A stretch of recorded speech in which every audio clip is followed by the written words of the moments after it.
Hey, this is Kaya, the Colorado Property Chick, and the person you go to for all your real estate needs. Today, I'm going to go over how you can get a lower interest rate on your home loan. This can save you tens of thousands of dollars. There are 6 things that you can do to help yourself get a lower interest rate. Today, I'm going to go over them all in detail. First of all, I love helping people make informed decisions about their real estate needs. Real estate is how I make a living. Please consider me when evaluating your real estate options. My contact information is in the show description. Make sure to like and subscribe so you don't miss any new content. Now, let's talk about how you can get a lower interest rate.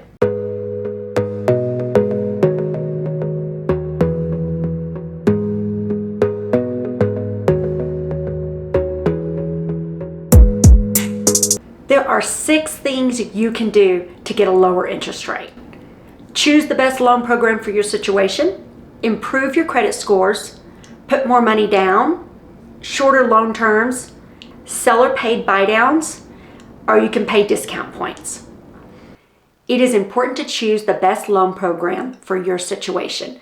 The 3 most commonly used loan programs are the conventional, FHA, and VA loan.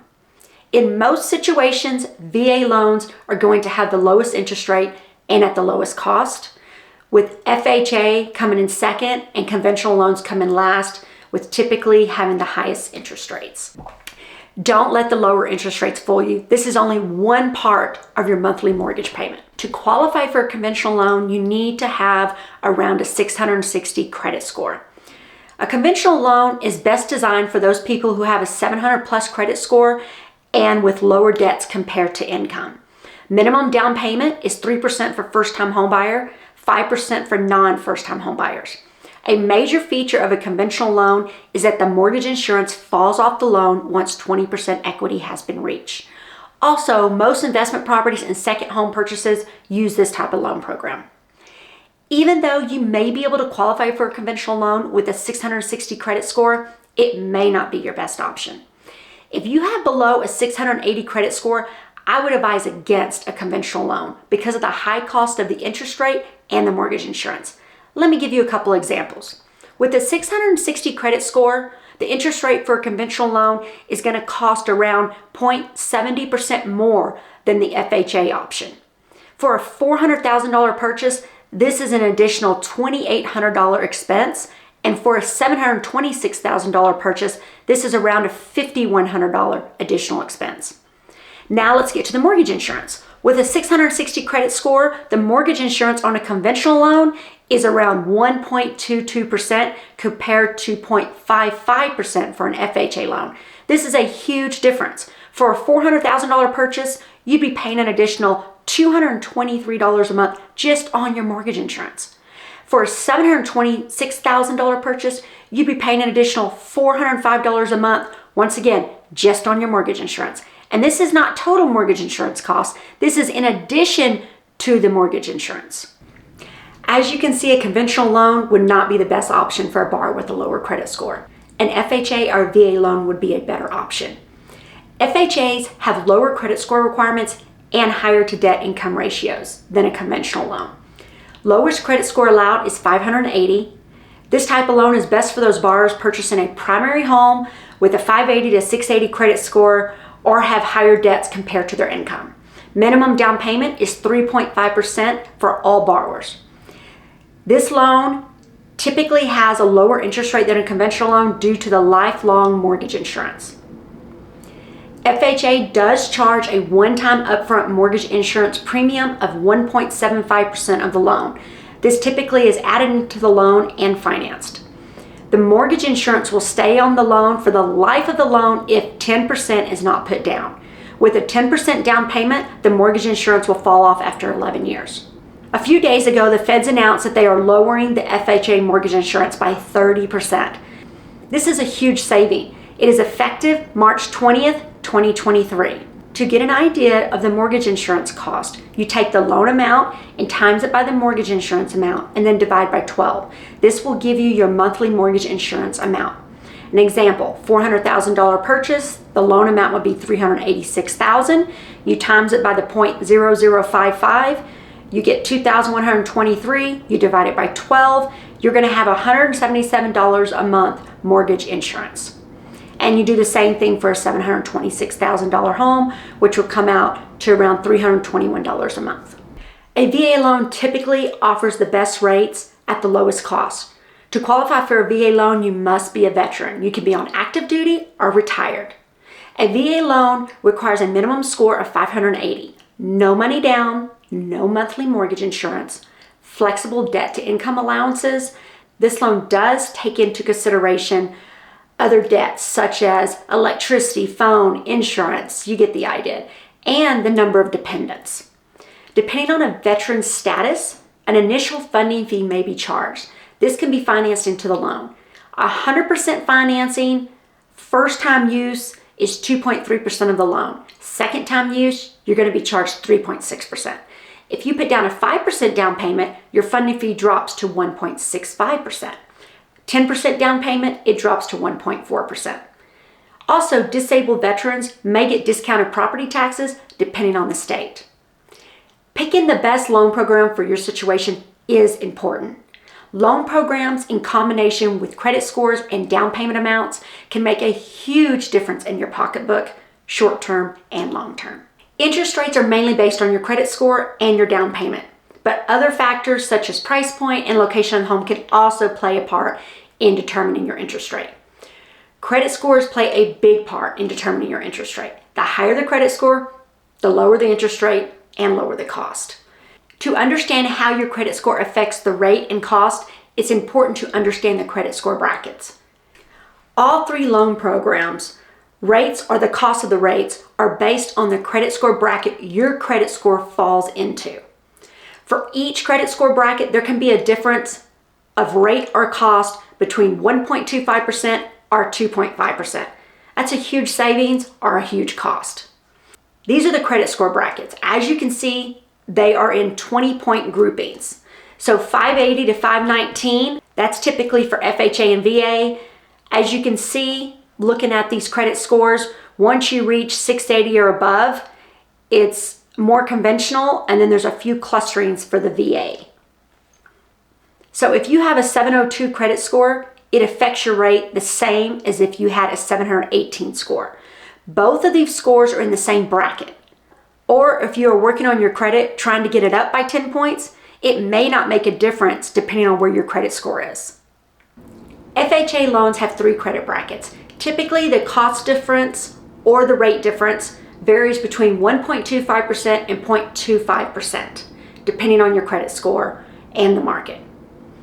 Based on these numbers, one that has a 600 credit score will be spending 0.50% more for their interest rate compared to someone who has a 670 credit score. For a $400,000 home, this is an additional $2,000 worth of closing cost. For an FHA loan, there is no difference in the cost or the rate if you have over 680 credit score. For VA loans, the rates and the cost do not change with every credit score bracket. VA has a tendency to cluster the brackets together. So a 650 credit score would have the same rate and cost as a 700 credit score. Now, for conventional loans, the cost and the rates do decrease per each credit score bracket. Depending on the interest rate and the cost, eventually with the higher credit score brackets, the interest rate will decrease. For better clarification, here are a few examples. I'm using 0.25% difference in cost between brackets. With a 710 credit score, the interest rate would be 0.25% more than if you had a 722 credit score. This is one bracket difference. So example, for a $400,000 purchase, it would cost you $1,000 more than if you had a 722 credit score. For a $726,000 purchase, it would cost you $2,000 more.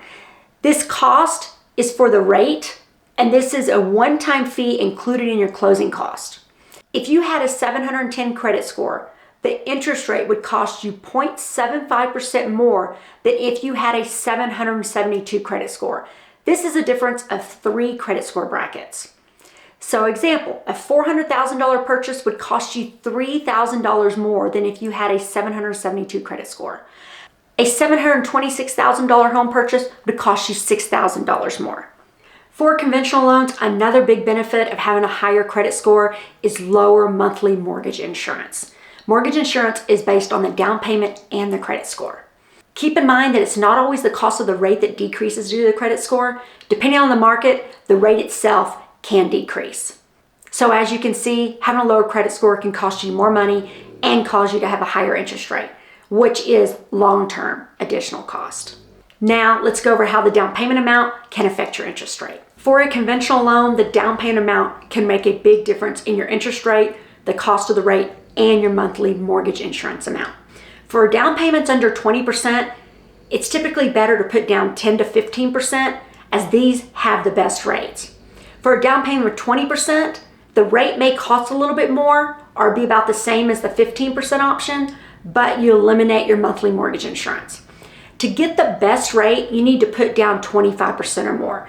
This eliminates your monthly mortgage insurance and you get the best rate at the lowest cost. For a conventional loan, the more you put down, the less your monthly mortgage insurance is.